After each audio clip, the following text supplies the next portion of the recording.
Muchas gracias, señor presidente. Buenos días, señor ministro. Buenos días, señorías. Señor Marlaska, discúlpeme si algunas preguntas que yo le formule son reiteradas respecto de la intervención de mi compañera de grupo en el grupo mixto, María Caballero, pero creo que me las conteste a mí, precisamente. Y empezaré por hacerle algunas consideraciones previas, puesto que comparece usted como miembro de un gobierno presidido por el señor Sánchez, que inició su presidencia del gobierno en junio de 2018 tras una moción de censura contra la corrupción. Tras esto, el señor Sánchez en el 2019 mintió a los españoles, pactando con cuantos prometió que no pactaría, y su segundo mandato estuvo marcado por un confinamiento ilegal, denunciado por Vox y declarado inconstitucional, y por la gestión de una pandemia que fue aprovechada por miembros del entorno del Gobierno, según parece, para enriquecerse con la compra de material sanitario, mientras 130.000 de nuestros compatriotas morían en la peor gestión imaginable de esta crisis. Hechos insólitos estos que habían hecho caer a cualquier gobierno que no fuera ese en el que usted colabora o al que usted pertenece. Pero, en fin. Y esta es la razón por la que usted y nosotros, los senadores, estamos aquí, para esclarecer si ustedes fueron o no conocedores, lo que les convertiría en partícipes por omisión de este escándalo gigantesco que merece ser investigado y, en su caso, sus autores sometidos a la acción de la justicia. Usted, señor Marlaska, ha sido ministro del Interior, cosechando reprobaciones en los gobiernos del señor Sánchez desde el año 18, al que me refería antes, hasta el día de hoy. Bueno, vamos a obviar las circunstancias en que se produjo la investidura del señor Sánchez, con un gigantesco acto de corrupción a nuestro juicio, cambiando votos por amnistía.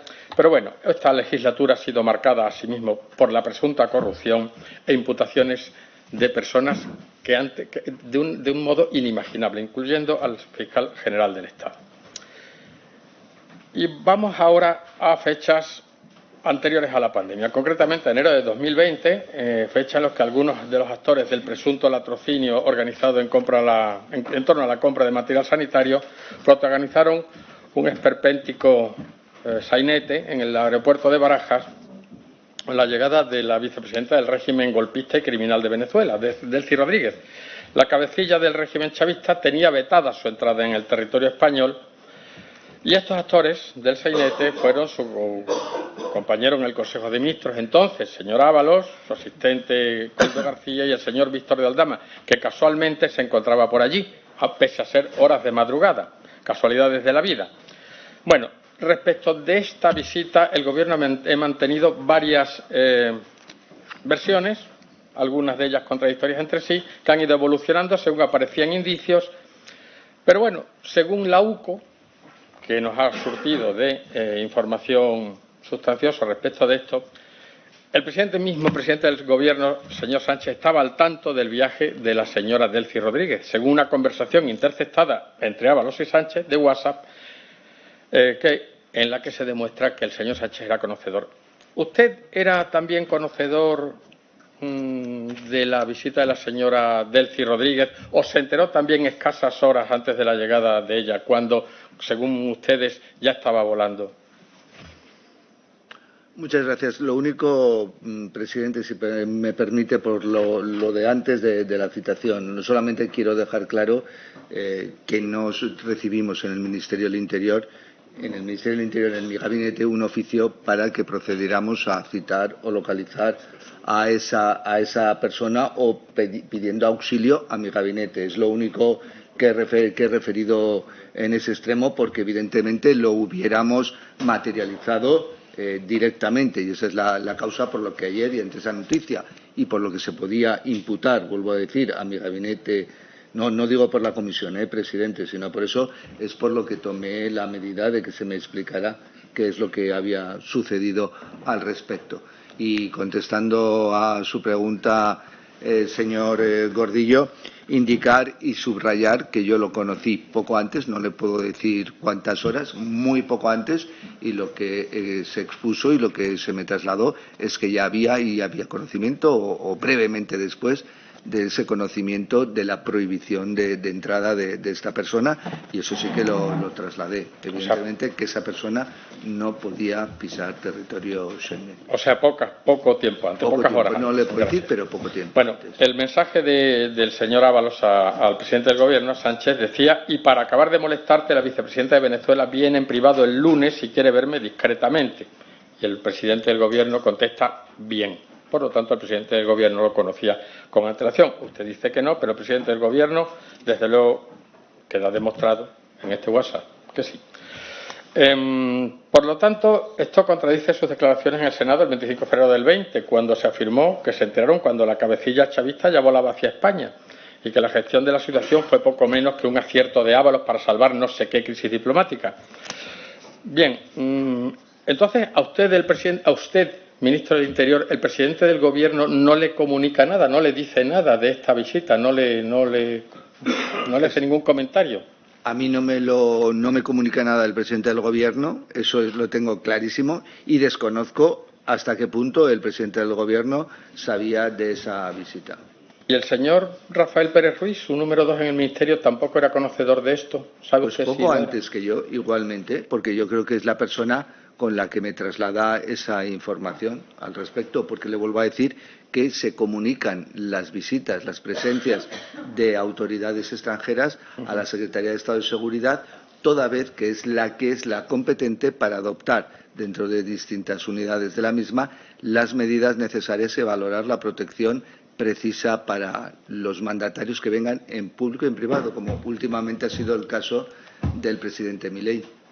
Pero según parece, el señor Koldo García, después de estos pantallazos que iban y venían entre el presidente del Gobierno y el ministro, y el mismo señor Koldo García, inicia los trámites ordinarios que se suponen necesarios para la visita de cualquier autoridad extranjera. ¿Su ministerio o funcionarios de su ministerio intervinieron en estos preparativos?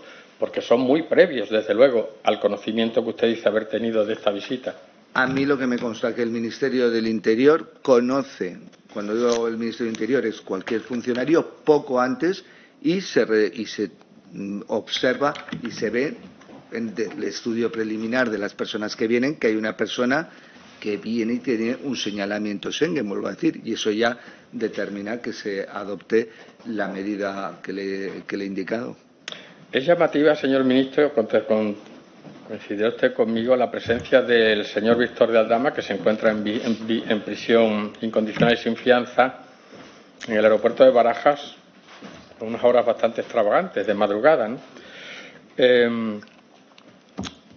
Es destacable. ¿A usted le informaron de alguna manera de la presencia del señor Aldama en Barajas? ¿Tuvo usted algún conocimiento? No, la desconocía. Vale, de acuerdo. ¿Y qué ha hecho usted? ¿Han comentado el señor presidente del Gobierno y usted en algún caso esta visita, puesto que me dice usted que no ha hablado con el presidente acerca de la visita de Delcy Rodríguez ni de ninguna de las circunstancias que concurrieron en este aterrizaje, traspaso de maletas que usted dice que por lo visto no hubo, igual que su compañero entonces de Gobierno, el señor Ábalos? ¿Usted no ha hablado nada de esto con el señor presidente del Gobierno? Un tema tan de actualidad y tan llamativo. No he hablado nada. Vuelvo a decir que lo único que le puedo comentar es cuáles son las competencias del Ministerio del Interior al respecto y cómo se cumplimentaron. Muy bien. Vamos a pasar ahora, si le parece bien, señor ministro, al tema de la compra de material sanitario en su ministerio. ¿A usted le consta que el señor Koldo García estuviera en algún momento en el Ministerio del Interior y con quién pudo estar? Pudo estar, no lo sé, pero evidentemente pudo estar porque en aquellos momentos, vuelvo a decir, teníamos un centro de coordinación donde estaban distintas instituciones, entre ellas en el centro de coordinación estaba, creo que no al principio, pero muy inmediatamente también el Ministerio de Transportes, evidentemente, porque había que gestionar todo lo que era la materia de seguridad, transporte, infraestructuras, etcétera, y éramos las autoridades competentes, como también estaba en ese centro de coordinación un representante del Ministerio de Defensa y del Ministerio de Sanidad. Con lo cual, quiero decir que en algún momento pudo estar perfectamente. Pero como ministro del Interior usted ha tenido durante estos 6 años encomendadas las más altas funciones de mando superior y dirección y coordinación de las fuerzas y cuerpos de seguridad del Estado, cuya obligación, señor ministro, es detectar los delitos a tiempo e impedir su comisión. Ha habido chivatazos o presuntos chivatazos, la destitución del señor Pérez de los Cobos por no informarle de las investigaciones de la UCO que pudieran comprometer al Gobierno. Y lo cierto, señor ministro, es que los presuntos delincuentes en la compra de material sanitario campaban por sus respetos por varios ministerios durante la pandemia y usted no tuvo ningún conocimiento de nada de lo que se hacía en este periodo. En el Ministerio del Interior nadie campaba a sus anchas. Eso se lo puedo afirmar rotundamente. O sea, que nadie se enteraba de nada con capacidad de decisión, ni era responsable de nada, ni el presidente, ni el señor Ábalos, ni usted mismo. Le vuelvo a decir que en el Ministerio del Interior todo se hizo con la regularidad exquisita que debe hacer o realizar toda administración pública. Muchas con gracias. El mayor de los respetos a la legalidad. Nadie campaba. Nos dedicamos, eso sí, a conseguir los elementos de protección individual para nuestras fuerzas y cuerpos de seguridad, para nuestros funcionarios de prisiones, para los internos y todo en parámetros de legalidad. Bueno, dice usted que en su ministerio se hizo todo con exquisita legalidad, pero lo cierto es que aquí se han cobrado comisiones más que millonarias. O sea, que Estoy diciendo que en el Ministerio del Interior se realizó todo con estricta legalidad. Lo he subrayado en mi observación, señor ministro. ¿Quién le informaba a usted directamente sobre el procedimiento de adjudicación de mascarillas? ¿No hablaba usted con nadie diariamente o directamente de estos temas? No. Hay muchas cuestiones que se planteaban en el momento al que hacemos referencia de una crisis sanitaria. Yo tenía reuniones permanentes todos los días en Moncloa. Eran momentos complejos y dentro del Ministerio del Interior, cuando hay una contratación, cuando se da evidentemente la indicación y la orden primera de conseguir dentro de los procedimientos legales el material necesario por las razones que le he indicado, evidentemente hay una confianza absoluta en los distintos órganos del Ministerio encargados de la contratación, como evidentemente luego se ha podido comprobar que así ha sido.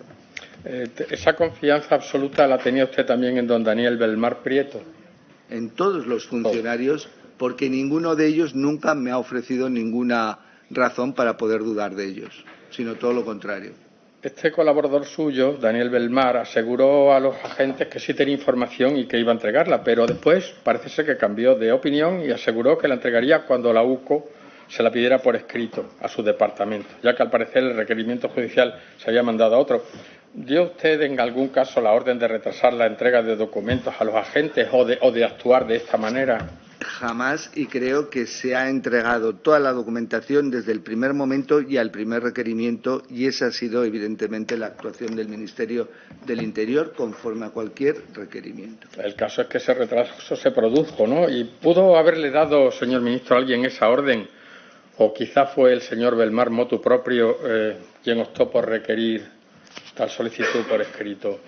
Le vuelvo a repetir, señoría, que no se ha dado ninguna orden en ese sentido, sino todo lo contrario, de máxima colaboración. Muy bien. El señor Belmar contó a los agentes que las empresas que tuvieron un contrato de emergencia durante la pandemia surgieron de una reunión interministerial en la que el Ministerio de Fomento y Transportes puso sobre la mesa un abanico de sociedades que les habían provisto a ellos de material sanitario. Y admitió que existía un acto de la reunión interministerial, pero no permitió a los agentes el acceso a este documento. Esa es la verdad. Llegando a enseñar un documento en la pantalla del ordenador, pero no permitió a los agentes leer su contenido. De aquel acontecimiento o de este suceso se levantó acta haciendo constar tal vicisitud, según los agentes. ¿Esa comisión interministerial existió? ¿Tuvo usted conocimiento de que existiera tal comisión? Existía el centro de coordinación al que le he hecho referencia, donde estaban integrados distintos ministerios y distintas instituciones también, como la FEMP, porque vuelvo a decir que también había asumido yo la dirección de las policías locales de todo el país. Pues no comprendo entonces la actitud del señor Belmar, y permítame esta observación, ni cuándo faltó a la verdad, si en la primera declaración, en la segunda, o tal vez, o quizás en ambas, señor ministro. Yo creo que el señor Belmar ha dejado claro, vuelvo a decir, en todo momento la colaboración máxima del Ministerio del Interior con toda la investigación que se haya abierto y que esté abierta al respecto. El señor Belmar señaló que don José Luis Rodríguez le ordenó ponerse en contacto con la empresa del hoy detenido señor de Aldama, Soluciones de Gestión se llama, o se llamaba, por alguien en el Ministerio, alguien, pero desconoce a través de quién. ¿Fue usted quien le proporcionó el teléfono en algún caso? Yo no he dado ningún teléfono, no he dado ninguna indicación sobre ninguna de las empresas. Le vuelvo a decir que mi conocimiento al respecto es a posteriori de con quién se contrató y de cómo vino la contratación. Y le vuelvo a decir que la contratación vino por un cauce muy normal, que es dentro de un centro de coordinación, y cuando una de las prioridades es para garantizar la seguridad pública del conjunto de los ciudadanos, para garantizar que las fuerzas y cuerpos de seguridad cumplan su función, que pudieran disponer de los materiales personales de protección, ahí se tiene conocimiento por parte de uno de los ministerios que está integrado de que hay organismos, como son, le he dicho, Puertos del Estado, ADIF, que parece que tiene una vía segura de adquisición. Y ahí es donde empieza. Y cuando se tiene conocimiento, que esto lo he tenido a posteriori por el Ministerio, de que había sociedades que eran las que intermediaban en la contratación, es cuando llega el material, porque nosotros a quienes habíamos pedido que ampliaran la petición para nosotros luego poder tener a disposición era a Puertos del Estado o a DIF.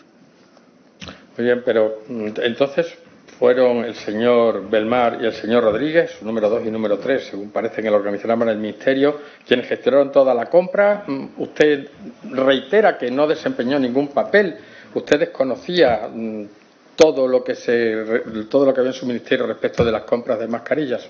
¿Era usted ajeno a todo? Respecto a la contratación, por supuesto que se estaba contratando y que se estaba adquiriendo, por supuesto que lo conocía, pero respecto al procedimiento de contratación no intervine en ninguno, ni en el señalamiento ni en nada, sino simplemente desde la primera indicación de que se procediera a intentar localizar empresas, como lo hicieron todas las administraciones, empresas que podrían proveer de mascarillas, porque era inexistente en España. Si no me equivoco, en aquella fecha solo había una empresa en España en ese sentido. Muy bien.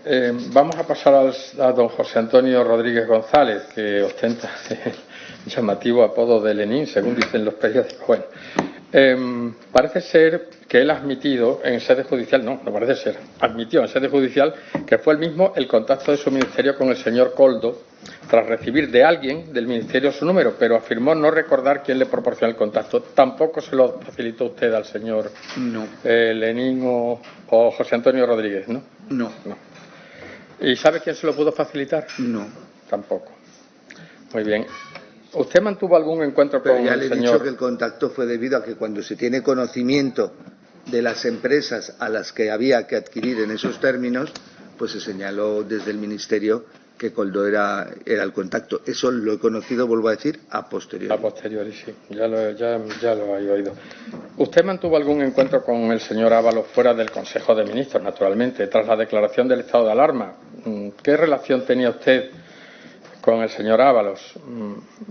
Muy de ministro. Hablaban de este tema de la compra de mascarillas. No, ya le digo que seguro que en aquel momento, y como nos veíamos todos los días en Moncloa, porque había reunión permanente, en algún momento tuvimos que hablar de la necesidad de adquirir mascarillas, de dar protección, en mi caso, a las fuerzas y cuerpos de seguridad del Estado, etcétera. Pero en concreto, de una operación concreta de adquisición, no.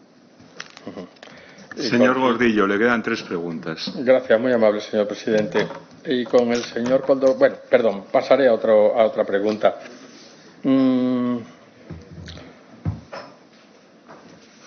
Con el señor Illa, don José Antonio Rodríguez no recordaba su contacto con Ingesa. ¿Usted hablaba con alguien o solo hablaba con el señor Illa, respecto de la compra de mascarillas? Con el señor Ábalos ya me ha dicho que no. Lo mismo que pude hablar con el señor Ábalos, vuelvo a decir, en esas reuniones de todos los días, evidentemente una preocupación, y en los primeros momentos era la necesidad de localizar proveedores de mascarillas.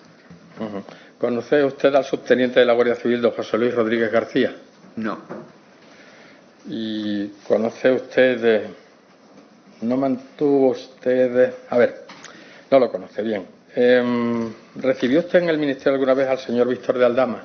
No, no le conozco. ¿Y no le consta a usted que haya sido en algún momento colaborador en los servicios de información de la Guardia Civil? No me consta. Y por último le quería preguntar, con la benevolencia del señor presidente, si es tan amable de contestármelo, puede usted decirme que no. Haga la pregunta, ¿Qué comentario, señor presidente, por favor, qué comentario o qué opinión le merece a usted las consecuencias nefastas de la ley ECRIS que han permitido el escarcelamiento de numerosos presos terroristas de ETA, a quien usted persiguió con acierto durante un periodo precedente de su trayectoria política, cuando era juez? Señor ministro, mire, señor Gordillo, ¿conoce usted que esta presidencia no va a admitir que en esta comisión se hable de asuntos que no son de esta comisión? Por lo tanto, la pregunta, si el señor ministro no la quiere comentar, no la quiere contestar, lo entenderé perfectamente. No seré yo quien le diga que la conteste. Muy bien, muchas gracias, señor presidente. En todo caso, la formulo y no sé, es una simple curiosidad. Señor ministro, muchas gracias por sus respuestas y muchas gracias, señor presidente. Sí, ya le contestaba bastante el señor.